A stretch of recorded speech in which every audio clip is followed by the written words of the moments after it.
Hello guys, welcome back my YouTube channel. आज हम लाए हुए हैं आप लोगों के लिए हमारे अतीत क्लास 6 हिस्ट्री का लेसन सेकेंड। हम फर्स्ट चैप्टर करवा चुके हैं, लिंक डिस्क्रिप्शन में दे देंगे, आप देख लीजिएगा। तो इस बुक में आप लोगों को 11 चैप्टर्स पढ़ने हैं, हम 1 बाय 1 करवाते रहेंगे।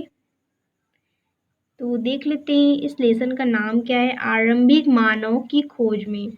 आरंभिक मानव की खोज में क्या क्या हुआ, ये चैप्टर है। स्टार्ट करते हैं वीडियो। अगर आप हमारे चैनल पे न्यू हो तो हमारे चैनल को जरूर सब्सक्राइब करें, बेल आइकन को प्रेस कर दें। तो देखते हैं हमारा यहाँ पे इसके अंदर में हम क्या क्या सीखेंगे। तो ये हमारा फर्स्ट टॉपिक दिया हुआ है पाषाण युग, सेकंड दिया हुआ है पर्यावरण में बदलाव, थर्ड दिया है आग की खोज, फोर्थ दिया हुआ है शैल चित्रकला, रॉक पेंटिंग। तो ये हम इस लेसन में सीखेंगे। देख लेते हैं हमारा यहाँ पे पाषाण युग क्या होता है। पाषाण युग, इस टाइम में आपको पत्थरों का औजार क्रिएट करना मतलब बना हुआ मिलता था। देख लेते हैं आरंभिक मानव अपने औजार बनाने के लिए पत्थरों का इस्तेमाल करते थे, इसलिए इस युग को पाषाण युग कहते हैं। इस टाइम के जो लोग थे पत्थरों का औजार का उपयोग करते थे, प्रयोग करते थे, इसलिए इसे पाषाण युग कहा गया है। नेक्स्ट देखते हैं पाषाण युग को हम 3 भागों में डिवाइड किए हैं। फर्स्ट दिया हुआ है पूरा पाषाण युग, सेकंड दिया हुआ है मध्य पाषाण युग, थर्ड है आपका नव पाषाण युग। तो ये हमारा 3 युग हैं जो पाषाण युग के हैं। यहाँ देख लेते हैं पूरा पाषाण युग, मध्य पाषाण युग और नव पाषाण युग में क्या क्या है। तो हमारा यहाँ पे पूरा पाषाण युग का समय 20 लाख से 12,000 वर्ष पहले तक माना गया। आपका मध्य पाषाण युग में इस युग के औजार बेढंगी हुआ करते थे, कोई शेप नहीं था इसका। थर्ड है आपका नव पाषाण युग में के औजार छोटे और सुगम हुआ करते थे। इस टाइम में अच्छे अच्छे औजार बनाए जाते थे। अब देख लेते हैं चैप्टर्स में बुक में आपके कैसे कैसे दिया हुआ है। तो यहाँ पे आप लोगों का अध्याय सेकेंड है आखेट खाद्य संग्रह के भोजन उत्पादन तक। ये आप लोगों का एनसीईआरटी बुक है। तो तुषार की रेल यात्रा। तुषार है, ये एक बॉय है जो रेल यात्रा कर रहा है, उसके मन में क्वेश्चन पुट अप होंगे। देखिए, तुषार अपने एक रिश्तेदार की शादी में दिल्ली से चेन्नई जा रहा था। रेल में उसे खिड़की वाली सीट मिल गई, जहां से वह बाहर का नजारा देखने में मग्न हो गया। तेजी दौड़ती गाड़ी से उसने देखा कि पेड़ पौधे, घर, खेत खलिहान बड़ी तेजी से पीछे की ओर छूट जा रहे थे। तभी उसकी चाचा ने उससे कंधे पर हाथ रखकर कहा, पता है, लोगों ने मात्र 150 साल पहले रेल यात्रा करनी शुरू की है, स्टार्ट की है रेल यात्रा करनी। बस तो उसके कुछ दशक बाद आई। तुषार सोचने लगा कि जब लोगों के पास आने जाने के लिए तेज रफ्तार वाली रेल सवारियां नहीं थी, तो क्या वे यात्रा नहीं करते थे। उसके मन में क्वेश्चन आ रहा है कि पहले के लोग जो थे, अगर ये 150 साल पहले नहीं था कुछ साधन जाने आने का, तो इंसान कैसे यात्रा करता था। क्या वे अपनी सारी जिंदगी एक ही जगह बिता देता था, एक ही स्थान पे बिता देता था। ऐसा तो फिर बिता देते करते थे। नहीं, ऐसी बात नहीं है। उसके चाचा ने बोला ऐसी बात नहीं है। तो अब इसमें हम जानेंगे क्या हुआ था, कैसे रहा करते थे आरंभिक मानव, आखिर वे इधर उधर क्यों घूमते थे। हम उन लोगों के बारे में जानते हैं जो इस उपमहाद्वीप में 20 लाख साल पहले रहा करते थे। आज हम उन्हें आखेट खाद्य संग्रह के नाम से जानते हैं। भोजन का इंतजाम करने की विधि के आधार पर उन्हें इस नाम से पुकारा जाता है। आमतौर पर खाने के लिए वे जंगली जानवरों का शिकार करते थे, मछलियाँ और चिड़ियाँ पकड़ते थे, फल, मूंद, दाने, पौधे, पत्तियाँ, अंडे इकट्ठा किया करते थे। आखिर खाक संग्राहक समुदाय के लोग एक जगह से दूसरी जगह पर घूमते रहते थे। ऐसा करने से कई कारण थे। पहला कारण यह कि आग अगर वे एक ही जगह पर ज़्यादा दिनों तक रहते तो आसपास के पौधों, फल और जानवरों को खाकर समाप्त कर देते थे। इसलिए और भोजन की तलाश में इन्हें दूसरी जगहों पर जाना पड़ता था। दूसरा कारण यह है कि जानवर अपने शिकार के लिए या फिर हिरण और मवेशी अपना चारा ढूंढने के लिए एक जगह से दूसरी जगह जाया करते थे। इसलिए इन जानवरों का शिकार करने वाले लोग इनके पीछे जाया करते थे। इट मीन्स कि पहले के लोग इधर उधर क्यों घुमा करते थे? पहले के लोग इधर उधर इसलिए घुमा करते थे क्योंकि उन्हें जो खाना था, एक जगह जो उनका जो खाना रहा करता था, एक जगह रहते थे स्थान पे, तो खाकर ख़त्म कर देते थे। पौधों में फल होता था, वो पूरा ख़त्म हो जाता था उनका। तो इसलिए वो इधर उधर अपना जगह बदलते थे। तीसरा कारण यह है कि पेड़ों और पौधों के फल फूल अगर अलग अलग मौसम में आते थे, इसलिए लोग इनकी तलाश में उपयुक्त मौसम के अनुसार अन्य इलाकों में घूमते रहते थे। और चौथा कारण यह है कि पानी के बिना किसी भी प्राणी का या पेड़ पौधे जीवन रहना संभव नहीं हुआ और पानी झीलों, झरनों तथा नदियों में ही मिलती थी। यद्यपि कई नदियों और झीलों का पानी कभी नहीं सूखता, कुछ झीलों और नदियों में पानी बारिश के बाद ही मिल पाता था। इसलिए ऐसे झीलों, नदियों किनारे बसे लोग सूखे मौसम में पानी की तलाश में इधर उधर जाते थे। अब पानी खोजने के लिए कि कहाँ पानी मिलेगा। अब कहीं सूखा था, अगर पानी कहीं झील में है, झील की वजह से, बारिश की वजह से जहाँ पानी मिलता था, इकट्ठा होता था, वहाँ पे धूप की वजह से वहाँ सूखा पड़ जाता था, इसलिए लोग जाते थे तलाश में। पानी तो ज़रूरी ही है। अब देख लेते हैं आरंभिक मानव के बारे में जानकारी कैसे मिलती है।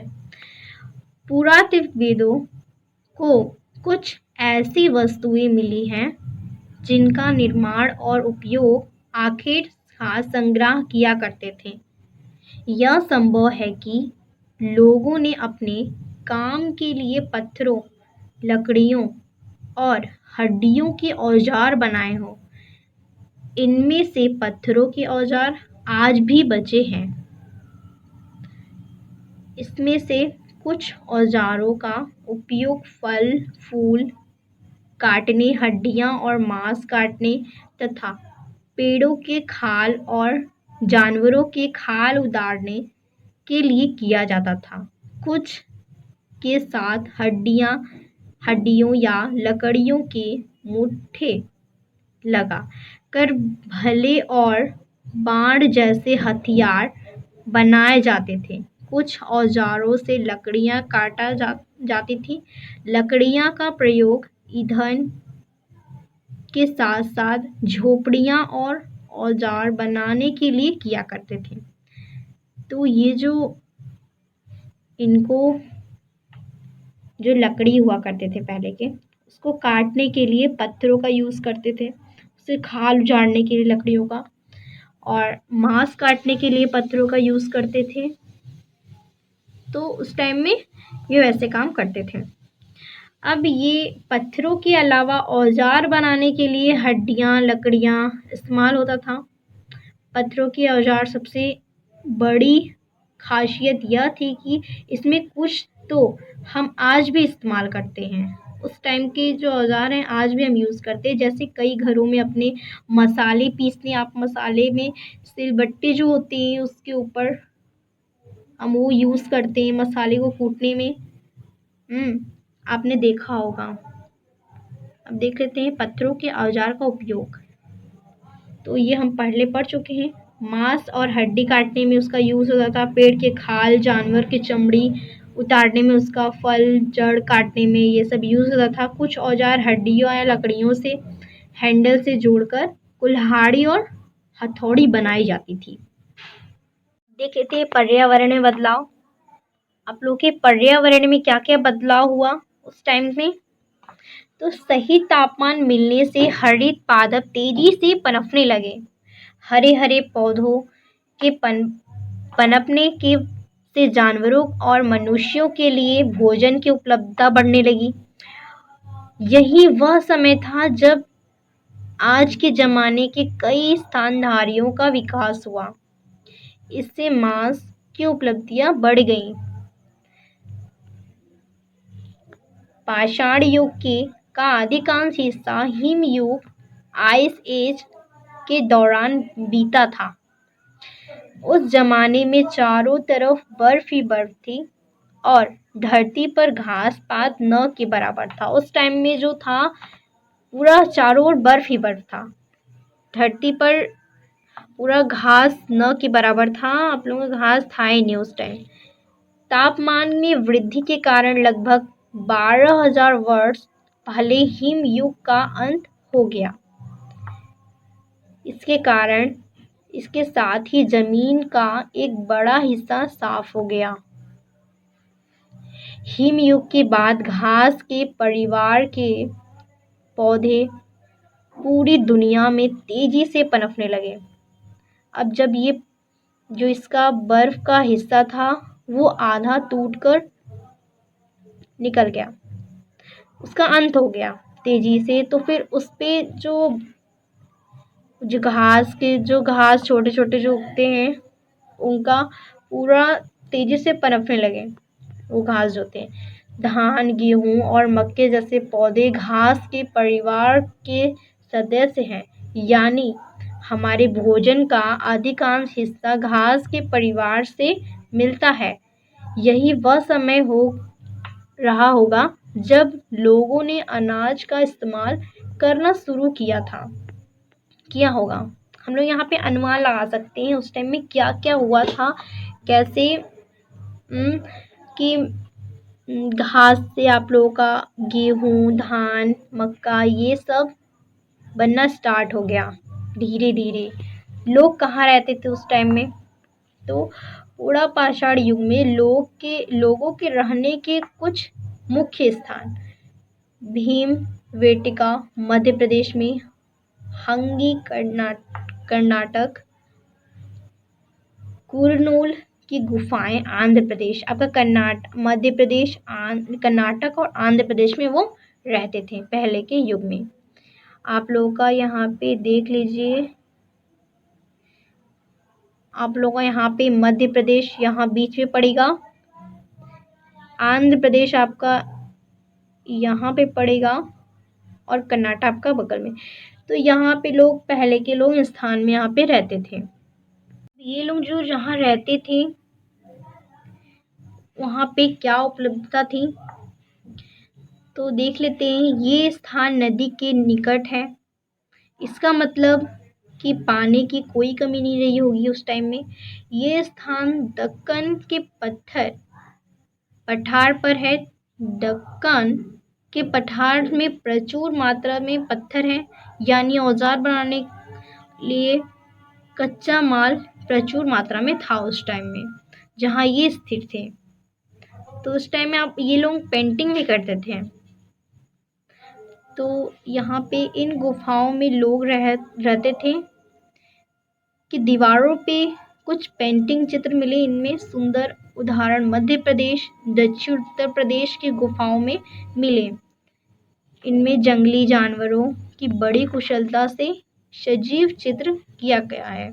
ऐसे ये लोग अपना प्लान करते होंगे उस टाइम में कि हमें इस जगह पे जाना है, जैसे हम कुछ भी प्लान करते हैं इस टाइम, वैसे शायद उस टाइम भी करते होंगे। हम यहाँ अनुमान लगा सकते हैं कि उस टाइम में ऐसा हो सकता है। उद्योग स्थल, कुछ स्थानों पर औजार बनाने के लिए प्रचुर मात्रा में पत्थर मिलते थे। ऐसे स्थानों के इस्तेमाल औजार बनाने के लिए किया जाता था। जैसे जहाँ ज़्यादातर ढेर सारा पत्थर मिल जाता था तो वहाँ पे लोग स्थान बना लेते थे कि हाँ पत्थरों का औजार, जैसे यहाँ पे हम औजार बनाने के लिए यूज़ करेंगे इस स्थान को। ऐसे स्थानों को उद्योग स्थल कहते थे। उस टाइम उसका नाम भी कर दिए कि उद्योग स्थान यहाँ पे होगा। कुछ उद्योग स्थलों पर लोग घर बनाकर रहते थे। ऐसे स्थानों को औजार उद्योग स्थान कहते हैं। आग की खोज, अब आग की खोज कैसे हुई देख लेते हैं। मानव जाति के लिए एक बहुत बड़ी क्रांति थी। इससे मानव जीवन अभूतपूर्व ढंग से बदल गया। ऐसा अनुमान लगाया जाता है कि जंगल में लगी आग के नतीजे देखकर लोगों ने आग का इस्तेमाल करना सीखा होगा।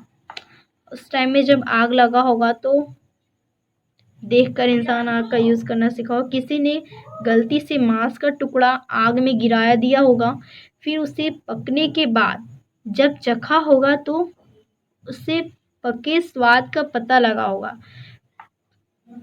भोजन फिर भी लोगों ने दो पत्थरों को आपस में रगड़कर आग जलाने की तरीका सीखा होगा।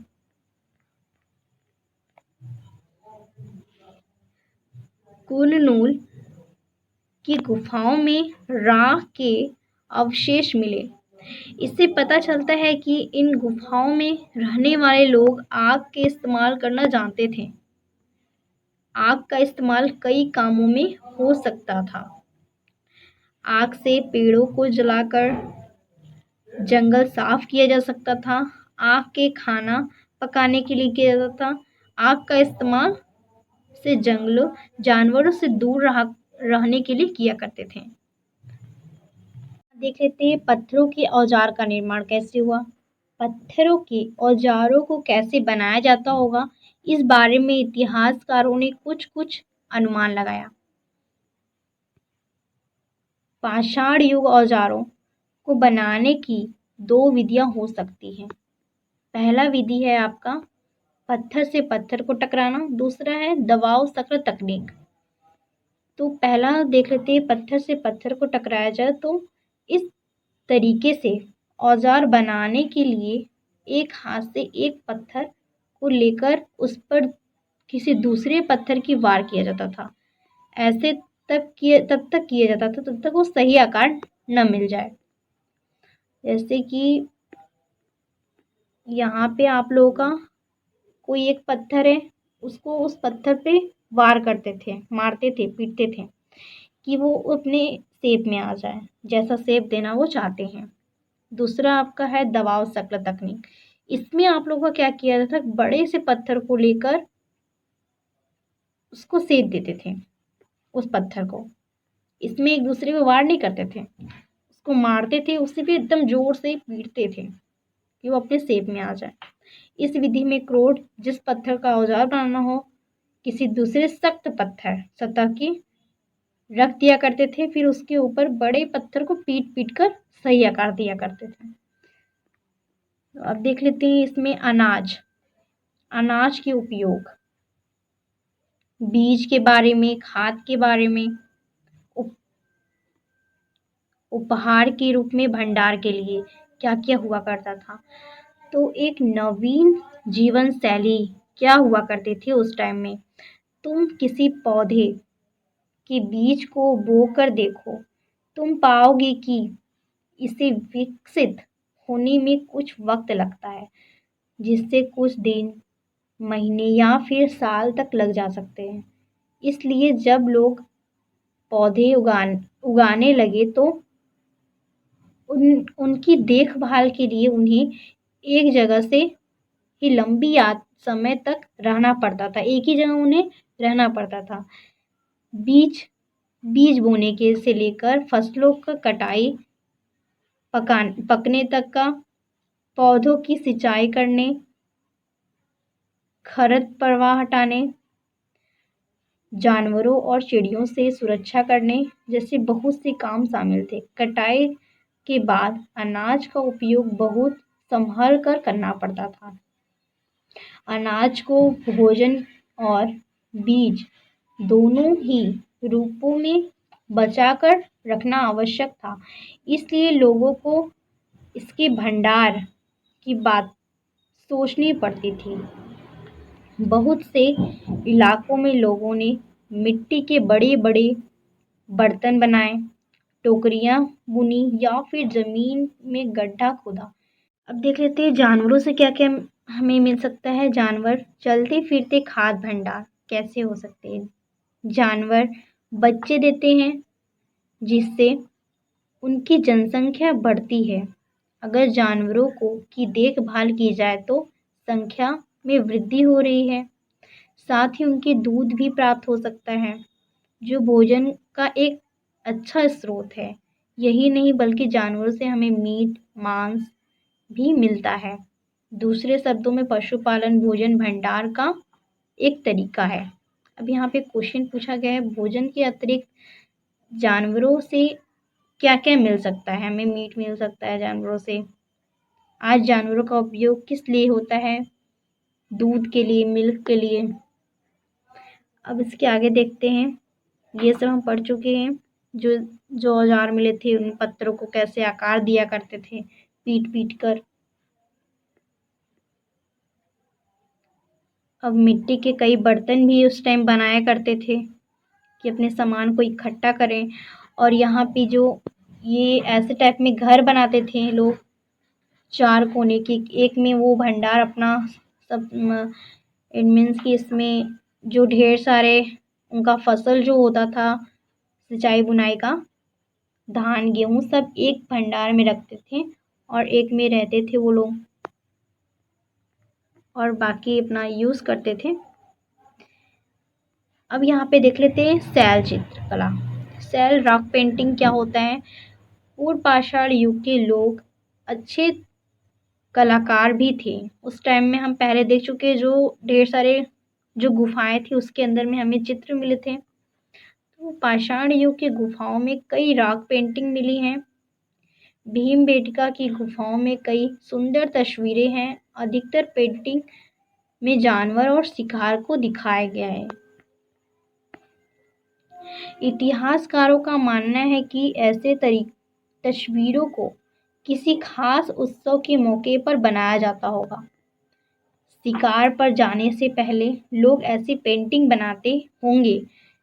यह भी हो सकता है कि लोगों को इनका इतना खाली समय मिलता होगा कि अपने आसपास की सुंदरता प्रकृति को निहार सके और उसके बारे में सोच सके। उस टाइम में लोग अगर खाली समय बैठते होंगे या फिर पेंटिंग करते होंगे, सोच सकते हैं हम यहाँ पे इतिहासकारों ने माना कि ऐसा हो सकता है। इन पेंटिंग से यह भी पता चलता है कि लोग समूहों में रहा करते थे क्योंकि जो पेंटिंग था उसमें एक पेंटिंग नहीं, उसके साथ कई 2-3 पेंटिंग साथ साथ थी। समूह में कई फायदे होते थे। एक बड़े समूह में शिकारियों का सुरक्षा मिलता था। एक समूह आसानी से बड़े जानवरों का शिकार करता था, उसको मार सकता था। इससे प्रचुर मात्रा में भोजन मिल सकता था। यहाँ पे ऐसा माना जाता है कि अक्सर पुरुष ही शिकार पर जाते थे जबकि महिलाएं गुफा में रहकर बच्चों का देखभाल करती थीं। महिलाएं कंदमूल इकट्ठा करती थीं। उस टाइम में हम अनुमान लगा सकते हैं कि उस टाइम में ये सब चीज़ें हो सकती हैं और हुई भी होंगी क्योंकि ये सब पेंटिंग जो बने थे उस टाइम में, ये रॉक पेंटिंग शैली चित्रकला यही दर्शाती है आप लोगों का। तो हमारा ये चैप्टर यहीं पे ख़त्म होता है। अगर ये मेरी आज की वीडियो पसंद आई होगी तो लाइक करिएगा, शेयर करिएगा, कमेंट करिएगा। And thank you for watching. मिलते हैं नेक्स्ट वीडियो में।